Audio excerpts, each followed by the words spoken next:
감사합니다. 모든 것이 은혜입니다. 세상에 당연한 것이 없지요. 코로나가 이렇게 오래됐는데 여전히 저는 마스크 쓰고 있는 여러분들이 굉장히 뭐라 그럴까요? 여전히 부자연스러운 생각이 있고요.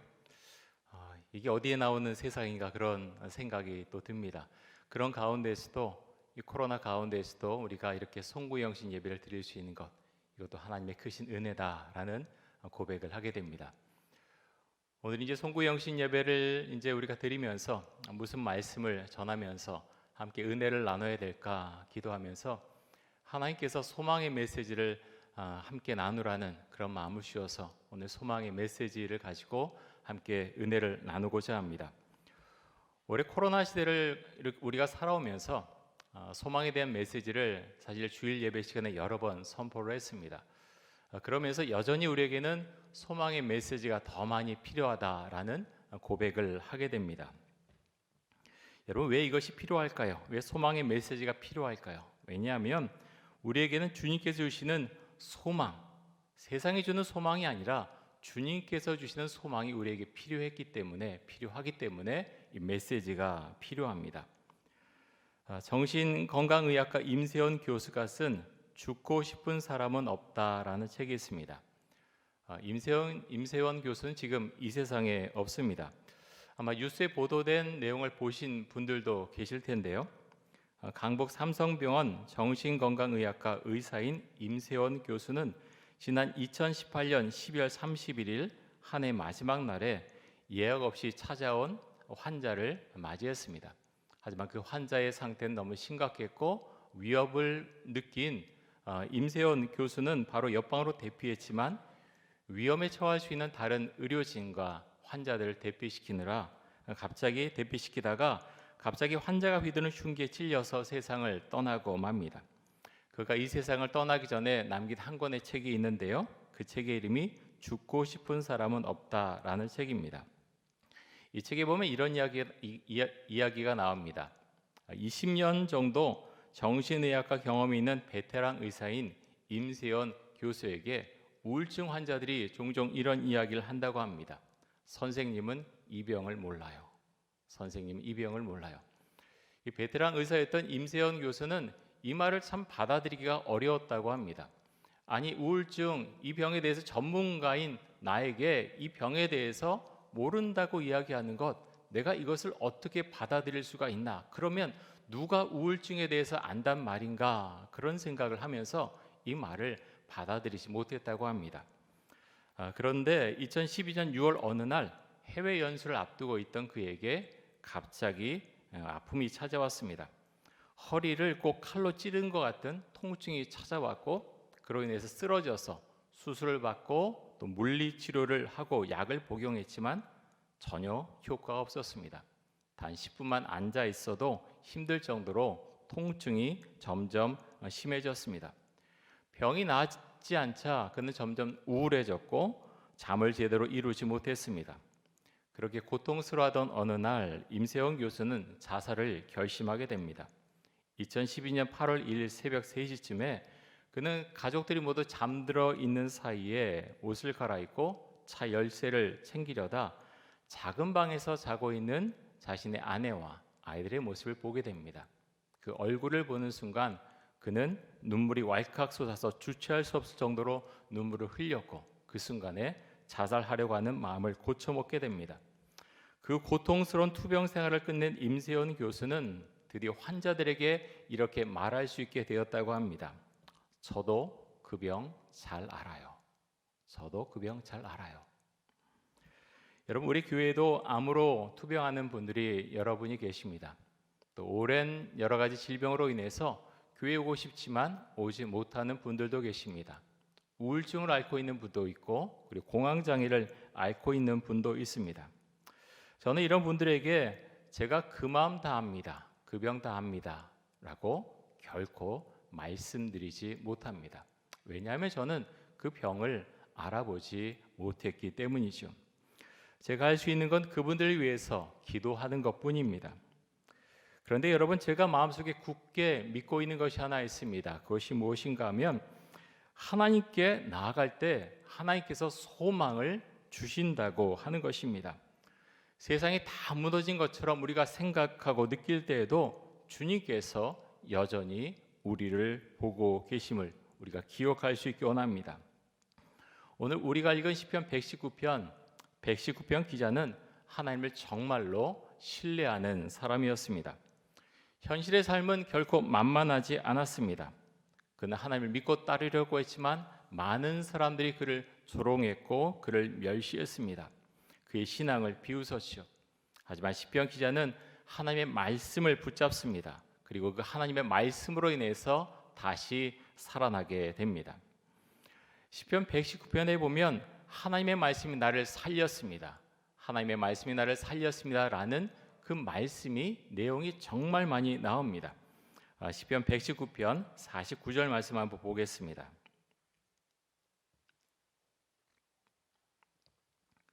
우리 같이 한번 읽을까요? 이 말씀 읽겠습니다. 주의 종에게 하신 말씀을 기억하소서. 주께서 내게 소망을 가지게 하셨나이다. 여기서 말한 주의 종은 시편 119편 기자를 말하겠지요. 어떤 말씀을 해주신 걸까요? 어떤 특정한 말씀일 수도 있지만 아마 지금 시편 기자가 말하고 있는 이 말씀은 그동안 하나님께서 자신에게 주셨던 여러 가지 말씀, 그 말씀을 전부 통틀어서 말하는 것으로 보입니다. 그런데 그 말씀으로 인해서 시편 기자는 소망을 가질 수 있었다, 이렇게 고백하고 있습니다. 유진 피터슨 목사님이 번역한 메시지 성경으로 다시 한번 보겠습니다. 시편 119편 49절에 보면 유진 피터슨 목사님이 이렇게 번역을 했습니다. 주님의 종인 내게 하신 말씀을 기억하소서. 그 말씀을 내가 죽기 살기로 붙듭니다. 시편 기자는요, 죽기 살기로 하나님의 말씀을 붙들었습니다. 그냥 소설책 보듯이 그렇게 본 것이 아니라 죽기 살기로 그 말씀을 붙잡았다고 하는 것입니다. 그렇게 붙잡았을 때 그는 다시 소망을 갖게 되었고 다시 살아날 수 있었습니다. 여러분에게 하나님께서 주시는 말씀은 어떤 말씀입니까? 다들 좋아하시는 말씀이 있지요? 저 같은 경우는 여러 가지 좋은 말씀들, 많은 말씀들 좋아하지만 그 중에서도 갈라디아서 2장 20절 말씀을 가장 좋아합니다. 그 말씀의 내용이 이렇지요. 내가 그리스도와 함께 십자가에 못 박혔나니 그런즉 이제는 내가 사는 것이 아니요 오직 내 안에 그리스도께서 사시는 것이라. 이제 내가 육체 가운데 사는 것은 나를 사랑하사 나를 위하여 자기 자신을 버리신 하나님의 아들을 믿는 믿음 안에서 사는 것이라. 여러분, 이 안에는 소망의 메시지가 전혀 담겨 있지 않은 것처럼 보입니다. 그런데 여러분, 내가 그리스도와 함께 십자가에 못 박혔습니다, 이 고백을 계속해서 하다 보면은 소망이 마음속에 생깁니다. 은혜와 평강이 우리 안에 임하는 것을 우리는 고백하고 경험하게 됩니다. 시편 61편 1절에서 3절까지의 말씀도 한번 보겠습니다. 이렇게 말씀합니다. 하나님이여 나의 부르짖음을 들으시고 내 기도에 유의하소서. 내 마음이 약해질 때 땅끝에서부터 주께 부르짖으오리니 나보다 높은 바위에 나를 인도하소서. 주는 나의 피난처시요 원수를 피하는 견고한 망대이심이니이다. 시편 기자는 마음이 무너지고 약해질 때 하나님께 부르짖어 기도했습니다. 그렇게 했을 때 그는 힘을 얻고 소망을 가질 수 있었습니다. 우리 가운데 힘들어하는 분들이 있습니다. 생각지 못하게 우리가 지금 이렇게 다 앉아있지요. 그런데 힘들어도요, 이런 자리에 오면 사람들이 힘든 티를 사실 잘 안 냅니다. 기도할 때는 부르짖어 기도하지만 이렇게 공동체로 모여서 예배 드릴 때는 다들 괜찮은 것처럼 보입니다. 하지만 이렇게 괜찮은 것처럼 보여도 마음이 무너지고 마음이 정말 칼로 누가 찌르는 것처럼 그렇게 아프고 힘들어하는 분들도 있다고 하는 것입니다. 그런데 여러분, 우리는 전부 다 연약한 존재입니다. 아무리 강해 보이는 사람도 그에게 어려움이 찾아왔을 때 그 또한 넘어지고 쓰러지고 아파하고 약해집니다. 이은미 씨가 지은 유쾌한 날라시 엉뚱한 내가 좋아라는 책이 있습니다. 책 이름이 아주 재미있는데요. 내용 중에 보면 이런 내용이 있습니다. 나는 아빠가 서럽게 우시는 모습을 17살 때 처음 봤다. 아빠는 여동생인 전주 고모와 얘기를 하시다가 참고 있던 울음을 토해내셨다. 아빠 옆에서 잠들었던 난 화들짝 놀라서 깼다. 더 당황스러웠던 건 아빠를 하염없이 울게 만든 주인공이 엄마였다는 거다. 평소에 엄마에게 애정보다 잔소리와 무덤덤함으로 일관하시던 아빠에서 그 떨리는 목소리에 집중하지 않을 수 없었다. 여러분, 아버지도 울지요. 강해 보이는 사람도 웁니다. 언젠가는 울게 되어 있습니다. 하나님께서 그렇게 만들어 주셨고 그런 감정을 주셨습니다. 여러분 언제 그렇게 울어보셨습니까? 마음속에 있는 그 속에 뭉쳐있던 것을 그렇게 털어내는 그런 울음을 언제 울어보셨습니까? 기도하고 부탁드리기는 하나님 앞에서 그런 울음을 울을 수 있기를 원합니다.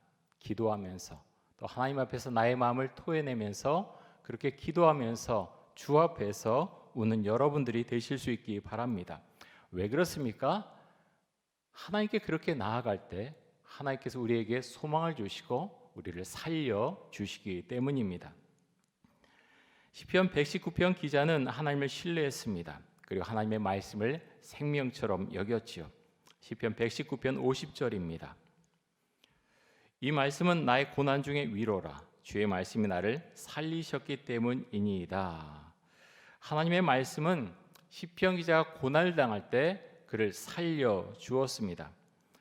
사람들은 그의 고난과 아픔을 가지고 그를 고난 가중에 빠지게 하고 아픔을 주었지만 하나님의 말씀으로 시편 기자는 이겨낼 수 있었고 다시 살아날 수 있었습니다. 시편 기자는 하나님 앞에서 정직한 사람이었는데요. 55절 한번 보겠습니다. 우리 말씀 같이 한번 봅니다. 여호와여 내가 밤에 주의 이름을 기억하고 주의 법을 지켰나이다. 여러분 이 말이 무슨 의미일까요? 여호와여 내가 밤에 주의 이름을 기억하고 주의 법을 지켰나이다. 지금 이제 밤 시간입니다. 하지만 여기서 말한 밤은요 꼭 그런 밤이 아니죠. 내가 밤에 지켰다고 하는 것은 아무도 없는 곳에서 하나님과 나와 둘이 있을 때 하나님의 말씀을 내가 지키며 살았습니다 하는 신앙의 고백입니다. 여러분 우리의 신앙은 어떻게 평가할 수 있을까요? 지금 이 자리에 앉아있는 이 상태에서 우리는 신앙을 평가하기가 쉽지가 않습니다. 저는 말씀을 전하고 있고 여러분은 이렇게 늦은 시간에 교회 와서 경건하게 예배를 드리고 있습니다. 이 자리에서 우리는 평가할 수 없지요. 언제 할 수 있습니까? 혼자 있을 때. 내가 혼자 있을 때 얼마나 하나님과 교제하는지, 하나님의 말씀대로 살아가는지, 혼자 있을 때 내가 아는 사람들이 없을 때 내가 어떤 행동을 하며 살아가는지 바로 그 모습이 나의 신앙의 모습이라고 하는 것입니다. 시편 기자는 그런 면에서 주 앞에서 온전한 사람이었고 말씀을 사랑한 사람이었고 정말 주의 은혜 가운데 살아가는 사람이었습니다. 여러분은 어떤 분들이십니까? 하나님 앞에서 정직한 분들이십니까? 말씀을 붙잡고 정말 그 말씀을 생명처럼 여기면서 살고 있으십니까? 코로나 상황이 언제 끝날지 모른다고 하죠. 생각지도 못한 그런 어려움이 우리의 삶 가운데 갑자기 그렇게 이를 수 있습니다. 물론 어려움이 오지 않으면 참 좋겠지요. 하지만 어려움은 예기치 않을 때 우리를 찾아올 수 있습니다. 그럴 때 여러분 우리가 그런 어려움들을 이겨낼 수 있는 것 여러 가지 방법이 있지만 오늘 말씀 가운데 우리에게 말씀하시기를 하나님의 말씀을 죽기 살기로 붙들어라 라고 우리에게 말씀하고 있습니다. 또 한 가지의 말씀을 함께 보길 원하는데요. 스가랴서 4장 6절과 7절입니다. 자, 이렇게 말씀하고 있습니다. 그가 내게 대답하여 이르되 여호와께서 스룹바벨에게 하신 말씀이 이러하니라. 만군의 여호와께서 말씀하시되 이는 힘으로 되지 아니하며 능력으로 되지 아니하고 오직 나의 영으로 되느니라. 큰 산아 내가 무엇이냐? 내가 스룹바벨 앞에서 평지가 되리라. 그가 머릿돌을 내놓을 때에 무리가 외치기를 은총이 그에게 있을지어다 하리라 하셨고, 바벨론 생활에서 돌아온 이스라엘 백성들이 이스라엘 땅에 살고 있었습니다. 하지만 그들은 가난했고 성전을 건축할 마음조차 갖지 못했습니다. 그래서 시간이 흘러갔죠. 그들은 자신들의 집을 짓고 또 가족들을 먹여 살리기에 바빴습니다. 성전을 짓자고 그렇게 이야기를 하지만 아무도 마음속에 성전을 짓자고 하는 그 마음을 갖고 있지 않았습니다. 근데 하나님께서 말씀하십니다. 학개나 스가랴 선지자를 통해서 말씀하시죠. 성전을 지어라라고 말씀합니다. 그리고 뭐라고 말씀하시냐?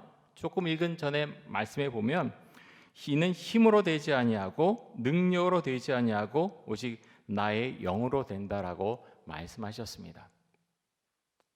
여러분, 가난한데 먹고 살기 어려운데 성전을 지어라. 상식적인 것처럼 보이지 않습니다. 논리적으로 보이지 않습니다. 그런데 하나님은 그렇게 명령하셨다고 하는 것입니다. 너희가 성전을 지어라라고 말씀하십니다. 그런데 너희 힘으로 할 수 있는 것이 아니고 주의 영으로, 나의 영으로 된다고 하셨습니다. 다시 말하면 성령으로 이 모든 것을 이룰 수 있다라는 것이죠. 사랑하는 성도 여러분, 이 말씀을 우리가 아멘으로 받을 수 있기 원합니다. 스룹바벨 앞에서 모두가 평지가 되리라. 큰 산아 내가 무엇이냐? 내가 스룹바벨 앞에서 평지가 되리라라고 말씀하셨습니다. 장애물이 다 사라져 버린다는 것이죠. 어떻게 사라질 수 있습니까? 말씀에 순종했을 때, 성령이 내 안에 임했을 때 내 인생 가운데 장애물이 사라질 것이다라고 말씀을 하십니다. 여러분, 이 말씀을 우리가 개인적으로 아멘으로 받아들일 수 원하고요. 또 하나는 교회적으로 우리가 아멘으로 받아들일 수 있기 원합니다. 우리가 하나님께서 어떤 말씀하실 때 우리는 요 정도입니다, 안 됩니다라고 하면 그 정도에 우리는 늘 머물러 있어야 됩니다. 하지만 우리 공동체 주께서 말씀하실 때 아멘으로 순종합니다라고 고백했을 때 성령께서 장애물을 제거해 주시고 그 앞길을 인도해 주신다고 하는 것입니다. 사랑하는 성도 여러분, 우리가 이 말씀을 아멘으로 받을 수 있기 원하고 개인적인 삶에 우리 교회 주시는 말씀으로 받을 수 있기를 원합니다. 오늘 시편 119편 기자의 그 고백처럼 하나님의 말씀으로 우리가 힘을 얻고 소망을 얻는 그런 은혜 가운데 우리가 살아갈 수 있기 원합니다. 사랑하는 성도 여러분, 힘내시고요. 이제 2021년 이제 얼마 남지 않았는데 다가온 2022년 정말 주께서 주시는 소망 가운데 살길 원하고, 그렇게 하기 위해서 시편 119편 기자처럼 하나님의 말씀에 생명을 걸고 우리가 살아야 한다는 것 기억하고 말씀 가운데로 나아가고 또 시편 기자들처럼 그렇게 부르짖어 기도하는 그런 은혜가, 그런 모습이 우리의 삶 가운데 있기를 간절히 원하고 축복합니다. 우리 함께 기도 제목 놓고 함께 기도하겠습니다. 내게 소망을 주시는 하나님을 바라보게 해주시고 주의 성령으로, 그 성령으로 세상을 살아갈 수 있도록 하여 주옵소서. 정말 죽기 살기로 하나님의 말씀을 붙들고 시편 기자들처럼 하나님께 부르짖어 기도하게 하여 주옵소서. 우리 시간 함께 기도하겠습니다.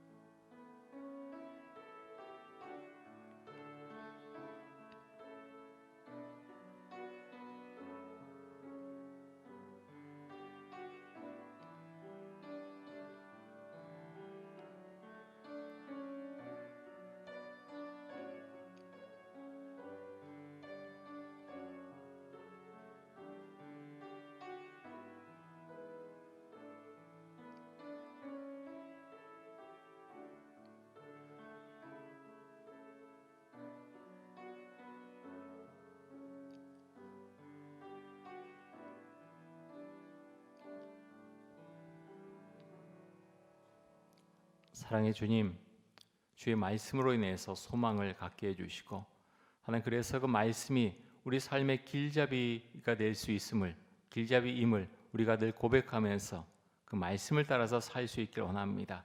우리 성도님들 소망을 주시고 다가오는 2022년 주의 말씀과 은혜 가운데서 주를 따라가는 그런 귀한 삶을 살아갈 수 있도록 주님 축복하여 주옵소서. 예수 그리스도의 이름으로 기도드립니다. 아멘.